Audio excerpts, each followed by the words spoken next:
आज मैं आपको संथाल विद्रोह को एक कहानी की तरह सुनाता हूं, जिससे ये आपके दिमाग में सेट हो जाएगा। बहुत समय पहले की बात है। यह कहानी है झारखंड के पहाड़ों, जंगलों और खेतों में रहने वाले मेहनतकश संथाल आदिवासियों की। वे लोग अपनी धरती, जंगल और नदी, नालों से गहरा रिश्ता रखते थे। उनके लिए जमीन ही जीवन थी।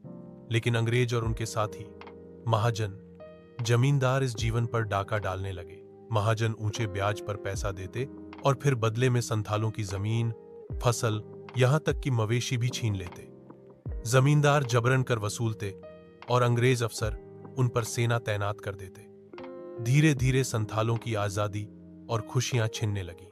इसी अंधेरे समय में दो भाई सामने आए, सिद्धू और कान्हू मुर्मू।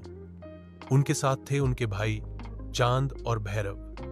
कहते हैं कि एक दिन भोगनाडीह गांव की खुली चौपाल में हजारों संथाल इकट्ठा हुए। वहां सिद्धू और कान्हू खड़े हुए और बोले, भाइयों बहनों, अब और चुप नहीं रहना। हमारी जमीन हमारी है, हमारे जंगल हमारे हैं। हम अंग्रेजों और महाजनों के गुलाम नहीं हैं। उनकी आवाज गूंज उठी। हजारों हाथों में धनुष, बाण, कुल्हाड़ी और भाले उठ खड़े हुए। यही था 30 जून 1855 का दिन, जब हूल विद्रोह की ज्वाला भड़क उठी। शुरुआत में संथालों का जोश देख अंग्रेज पीछे हटे। संथाल योद्धा जंगलों से निकलकर गांव-गांव पहुंचे।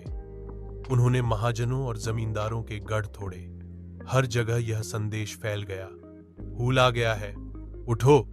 लेकिन अंग्रेज चुप नहीं बैठे। उन्होंने अपनी फौज को बुलाया। तोपें, बंदूकें और घुड़सवारों की टुकड़ी लेकर वे आए।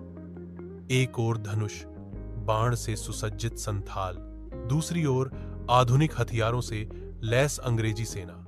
लड़ाई भयानक थी। संथालों ने अदम्य साहस दिखाया, लेकिन बंदूक और तोप के आगे उनकी परंपरागत हथियार टिक न पाए।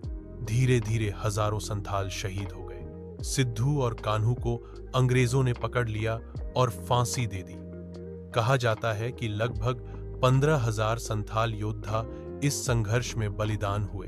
विद्रोह भले ही दबा दिया गया, लेकिन उसकी गूंज दूर दूर तक पहुंची। अंग्रेज समझ गए कि संथालों की आत्मा को कभी पूरी तरह दबाया नहीं जा सकता।